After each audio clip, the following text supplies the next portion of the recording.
예수님께서 십자가 죽음을 위해 마지막으로 예루살렘에 입성하신 날을 기념하는 절기로 예수님께서 낙이 타시고 예루살렘에 입성하실 때에 많은 사람들이 종려나무 가지를 흔들며 호산나를 외치고 환영한 데서 붙여진 이름이 종려주일입니다. 이는 스가랴 9장 9절의 예언 그대로였으며 그래서 호산나 주일로 불려지기도 합니다. 우리는 군중들의 열렬한 환영 속에 예루살렘에 입성하신 예수님의 생애에서 현실적인 환영의 면에서와 영적인 면에서의 진정한 예수님의 예루살렘 입성이 보여주고 있는 두 가지 면 가운데 더욱 영적인 면에서의 관점을 가지고 예루살렘의 입성이 영광의 왕의 입성이라는 진리를 깨닫고 예수님을 더욱더 존귀한 왕으로 만주의 조로서 영광 중에 입성하신 사실을 깨닫게 되기를 주의 이름으로 축원합니다. 우리는 먼저 예루살렘에 입성하신 실제적인 그 모습에서 생각해 보기로 하겠습니다. 2000년 전 이스라엘의 3대 절기 가운데 하나인 유월절을 지키기 위하여 수많은 사람들이 예루살렘에 모이기 시작했습니다. 그리고 그 모인 가운데 예수님이 오신다는 소식이 전해졌습니다. 예수님께서는 겸손한 왕으로서 작은 나귀 새끼를 타고 입성하시니 제자들이 그 나귀 위에 자기 겉옷을 벗어 얹고 그리고 많은 사람들이 길에 자기 옷을 펴서 벤 종려나무 가지를 꺾어 앞에 가고 뒤에 가서 큰 소리로 예수님께서 본 바 모든 능한 일을 인하여 큰 소리로 하나님께 찬양하며 찬송하리로다. 주의 이름으로 오시는 왕이여 하늘엔 평하여 가정 높은 곳에는 영광이로다 하니 바리새인들이 예수님께 말하되 선생이여 제자들을 책망하소서 하거늘 예수께서 대답하여 이르시되 만일 이 사람들이 침묵하면 돌들이 소리 지르리라 하셨다고 대답했습니다. 사랑하는 여러분들이 만약 이 무리 가운데 있다고 한다면 호산나 찬양을 하는 그런 찬송의 무리 가운데 있겠습니까? 아니면 군중을 제지하는 바리새인들 무리 가운데 있겠습니까?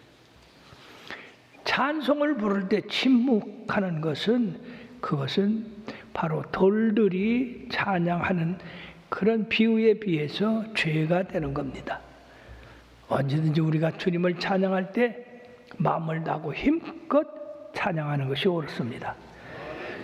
예수님께서는 놀랍게 전쟁에서 이긴 그런 영웅들처럼 군마를 타고 예루살렘에 입성하지 아니하시고 나귀 새끼를 타고 입성하셨습니다. 그것은 바로 스가랴 선지자의 예언을 이루기 위한 겁니다. 스가랴서 9장 9절에 보면 시온에 따라 크게 기뻐할지어다 예루살렘에 따라 즐거이 부를지어다 보라 내 왕이 내게 임하시나니 그는 공의로우시며 구원을 베푸시며 겸손하여서 나귀를 타시나니 나귀의 작은 것 곧 나귀 새끼니라. 만약 전쟁에서 많은 사람을 죽이고 승리하는 그런 전쟁의 용사였다면 군마를 타고 그리고 호활의 황금 마차를 타고 입성을 했을 것입니다만 우리 예수님은 겸손하셔서 어린 나귀를 타고 입성하셨습니다. 사람들이 볼 때는 좀 초라할 것 같지만은 우리 하나님의 말씀 안에서 행하고 계시는 것입니다. 무리들이 종려나무 가지를 들고 환영한 것은 바로 이 종려나무는 수려하여 아름다운 외형과 잎의 모양이 찬란한 빛을 형상하고 있어서 승리 또는 영생, 아름다움, 기쁨 등을 상징하여 개선한 사람들을 축하하기 위해서 많이 사용되고 있는 나무 가지입니다. 뿐만 아니라 이 종려나무에는 하나님의 안식, 풍요, 복을 상징하기도 하였습니다. 즉 예수님을 그들은 평화의 왕으로 예루살렘에 입성하는 것을 대단히 환영했던 겁니다. 호산나 찬송하리로다 주의 이름으로 오시는 왕이여 하늘엔 평화요 가장 높은 곳에는 영광이로다 라고 말씀했습니다. 이 호산나 찬송하리로다 라고 한 이 말씀은 누가복음에는 호산나가 빠졌는데 바로 주의 이름으로 오시는 왕이여 하늘에는 평화요 가장 높은 곳은 영광이라고 하는 이 말씀은 예수님이 탄생하셨을 때 천군 천사들이 예수님의 탄생을 축하하기 위해서 지극히 높은 곳은 하나님께 영광이요 땅에서는 기뻐하심을 입은 모든 사람들에게 평화로다라고 한 그 말씀을 인용한 것과 같습니다. 즉 예수님으로 인해 하나님의 능력과 영광을 체험하였다는 고백으로 예수님이 군중들에 의해서 하나님의 대리자가 되고 있음을 나타내고 있는 말씀입니다. 왕으로 입성하신 예수님은 많은 성경에서 예수님을 왕으로 말씀하고 있습니다.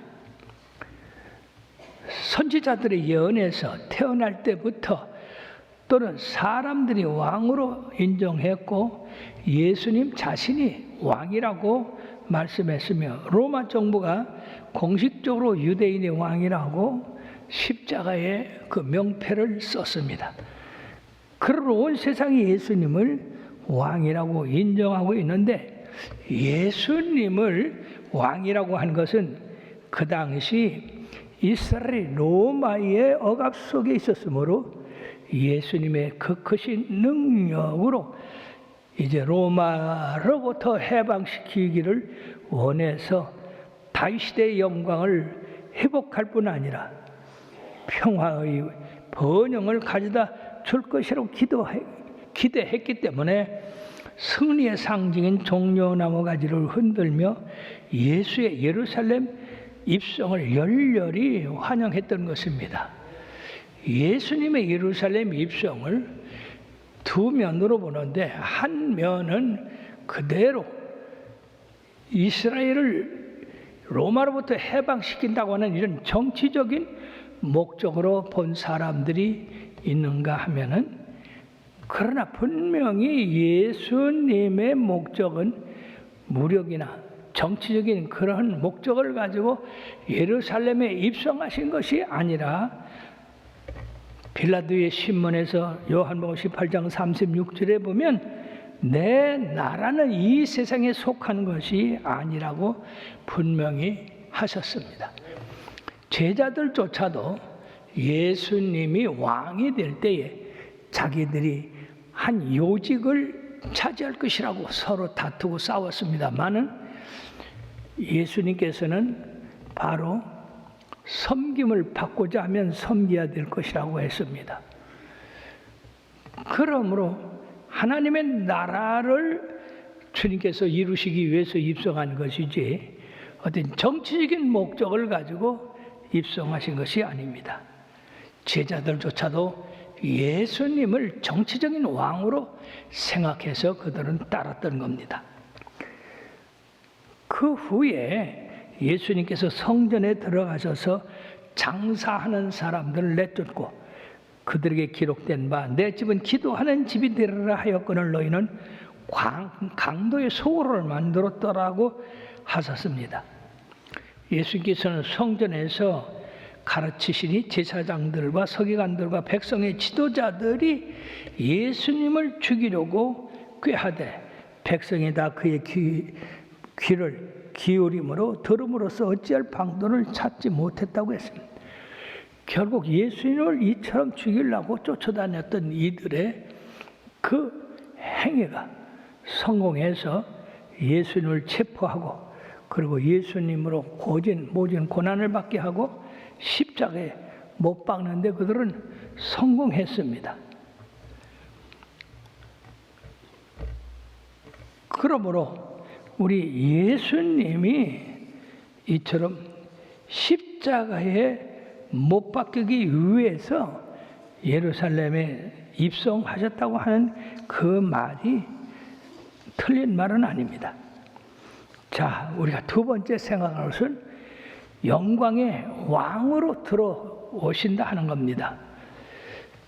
우리는 예수님의 예루살렘 입성에서 예수님께서 고난받으시고 십자가에 못 박혀 죽으시고 죽으신 후에 3일 만에 부활하시고 그 후에 승천하셔서 하늘에 오르신 것을 우리가 볼 수 있습니다. 그러므로 예수님의 예루살렘 입성은 고난과 승리와 영광의 연속으로 이어지고 있다고 하는 것을 볼 수가 있습니다. 그런데 이 일은 예수님이 탄생 1000년이 된 다윗을 통하여 놀랍게도 온 우주의 주권자가 되시는 만왕의 왕이요 영광의 왕이신 하나님의 임재를 상징하는 하나님의 법궤를 오벳에돔의 집에서 예루살렘 성으로 옮겨 안치할 때에 감격과 기쁨에 겨워서 본시 24편을 지었다고 하는 것입니다. 그렇다고 볼 때에 이 다윗은 예수님 전에 이 찬송을 지었는데 이 시편 24편의 깊은 뜻은 여호와 임재와 결정적 증거이자 임마누엘 예수 그리스도 곧 영광의 주님을 맞이하고 그 가운데 모시는 성도의 기쁨과 찬양 그리고 마땅한 경배와 자세를 오묘하게 표현하고 있는 교훈의 시인데요. 그렇다고 볼 때 이 다윗은 훌륭한 왕일 뿐 아니라 선지자요 예언자였음을 우리가 볼 수가 있습니다. 영광의 왕께서 영원한 성소의 문으로 들어가심을 찬양하는 본 시는 종려주일에 예수님의 십자가 순환을 위해서 영광의 왕으로 예루살렘에 마지막으로 입성하신 예수님의 행렬을 예언한 말씀이기도 하며 나가서 죽음을 이기시고 부활하신 후 영광된 모습으로 하늘 성소의 자리로 옮기신 예수 그리스도의 승천과 장차 임하실 메시아에 대해서 예언한 것으로 볼 수가 있습니다. 그렇기 때문에 메시아 예언시로도 분류가 됩니다. 초대교회 당시 예수 승천의 날에 이 시가 낭송되었으며 오늘날에도 부활절 절기에 교회에서 즐겨 낭송하고 있게 됩니다. 시편 24편 7절에서 10절은 영광의 왕의 승천과 보좌로서의 희귀를 우리가 볼 수 있습니다.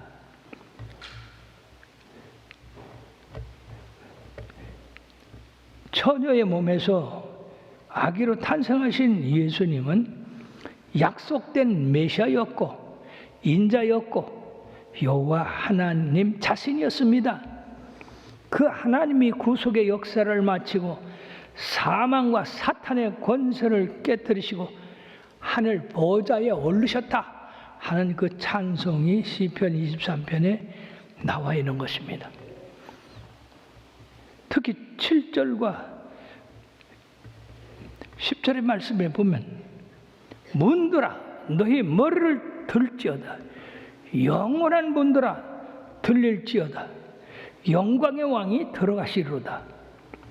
하늘 문이 열리고 영광의 왕이 들어가신다고 하는 개선 장군과도 같은 승리하신 왕으로 우리 예수님 들어가신다고 시는 표현하고 있습니다. 영광의 왕이 누구시냐? 강하고 능한 여호와시요 전쟁에 능한 여호와시로다. 문들아 너희 머리를 들지어다 영원한 문들아 들릴지어다 영광의 왕이 들어가시로다. 영광의 왕이 누구시냐? 만군의 여호와께서 곧 영광의 왕이시로다 셀라. 우리는 이 찬송을 읽을 때에 우리 주님의 참으로 높으시고 승리하시고 영광을 받으실 분이라고 하는 것을 깨닫게 되고 신나게 되는 것입니다. 여기서 영광의 왕은 누구십니까? 만군의 여호와, 곧 승리하고 다시 오실 그리스도만이 여기 영광의 왕이요. 특히 하나님, 예수님, 성령님 삼위일체의 하나님이 되십니다. 여호와 왕은 예수님이시고, 예수님은 육체가 되시고 십자가에 못 박혀 죽으시고 부활하신 하나님이시며, 이분의 싸움에 능하신 승리의 분이시라 하는 것입니다. 그분이 다시 오셔서 부활 안에서 이기는 자들을 이끌며 그분의 왕국을 다스릴 분이시다 하는 겁니다. 여기 어떻게 예수님을 능하신, 전쟁에 능하신 분이라고 했을까요? 예수님은 전쟁에 나가 싸운 적이 없습니다. 그러므로 이 전쟁은 육신의 싸움이 아니요 영적인 싸움이 되는 것입니다. 정말로 하나님의 전신갑주를 입으라. 이는 악한 날에 너희가 마귀와 싸우고 승리한 후에 서기 위함이라고 했습니다. 그러므로 하나님의 전신갑주를 입으라. 이는 너희가 권세와 정사와 이 세상의 주관자들과 악한 권세 잡은 영들에 대하여 싸우기 위해서 전신갑주를 입으라고 말씀했습니다. 그러므로 우리 주님이 싸우신 전쟁은 바로 어떤 성격의 전쟁이겠습니까?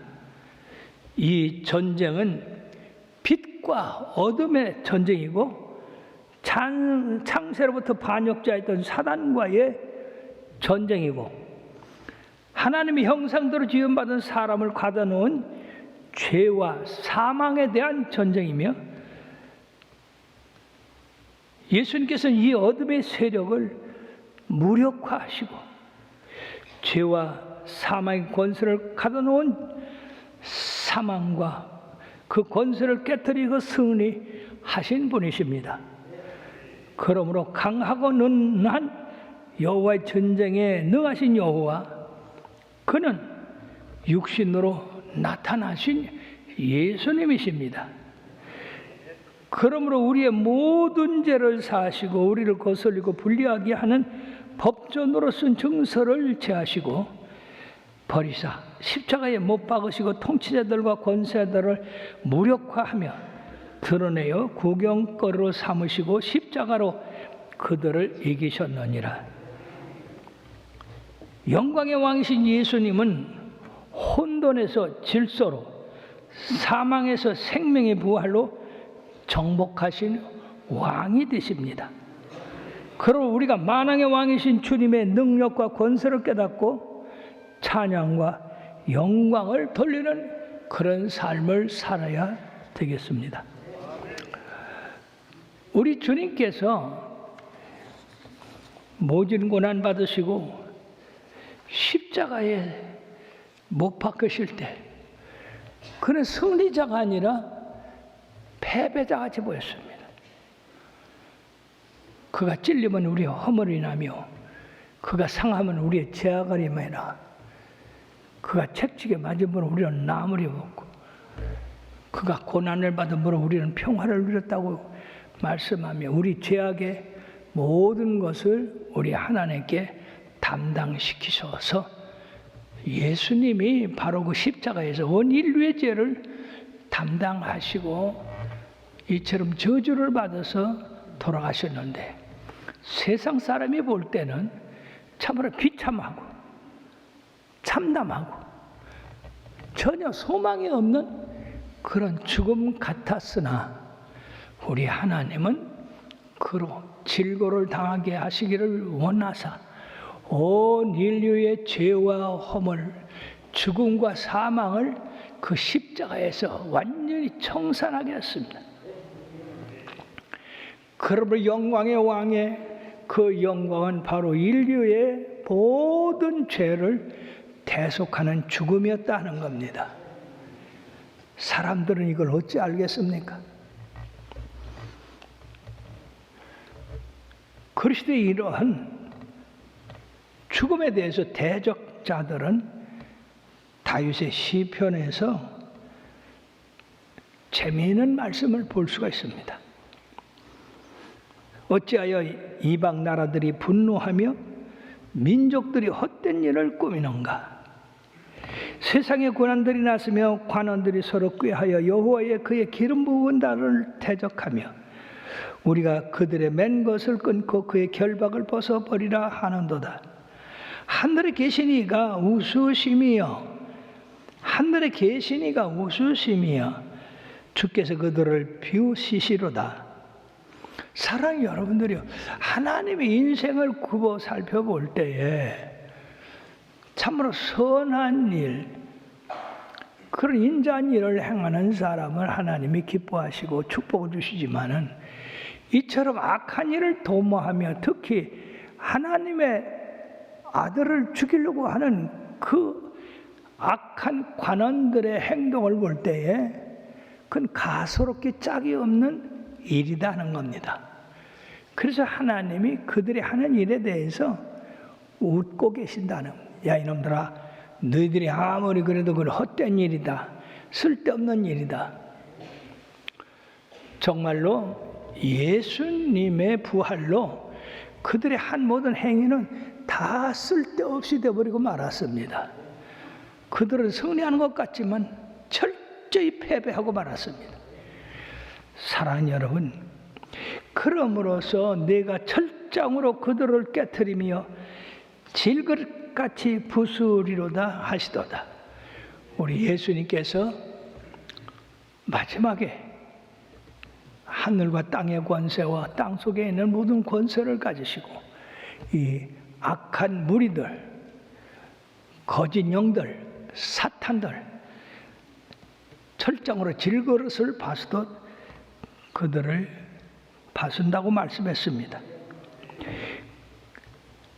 그러므로 군왕들아, 너희는 지혜를 얻으며 세상의 재판관들아, 너희는 교훈을 받을지어다. 여호와를 경외함으로 섬기고 떨며 즐거워할지어다. 그 아들의 입맞추라. 그렇지 아니하면 진노하심으로 너희가 망하리니 그의 진노가 급하심이라. 여호와에게 피하는 모든 자는 다 복이 있도다. 예수님이 낙이 타시고 예루살렘에 입성하신 일로 수많은 군중들로 환영받았지만은 영적으로 만왕의 왕으로서, 영광의 왕으로서 마귀 대적을 이기고 승리하신 그 승리의 입성을 하신 날로 우리는 기억이 돼야 되겠습니다. 예수님은 바로 그 예루살렘 성의 입성은 사람들이 보기에 화려하고 참으로 환영받는 것 같았지만은 얼마 되지 않아서 그들이 바로 예수님을 십자가에 못 박으라고 소리지른 사람들이 됩니다.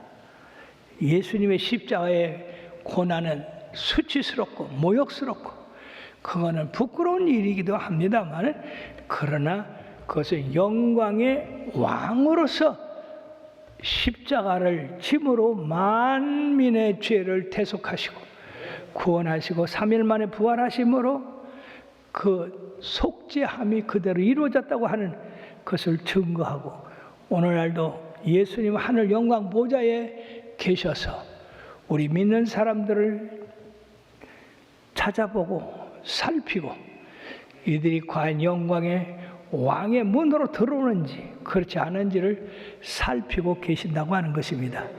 그러므로 사랑하는 여러분들이요, 여러분들은 어떤 핍박과 역경이 있다 할지라도 마지막을 생각하십시오. 마지막에 승리자가 승리하는 것입니다. 그 승리는 예수님의 십자가를 붙드는 길밖에 없습니다. 세상이 지금 너무나 혼돈되어 있습니다. 인간들이 지혜가 발달돼 가지고 하나님의 말씀을 인간의 말로 바꿔놓고 있습니다. 우리는 그걸 따라서는 안 됩니다.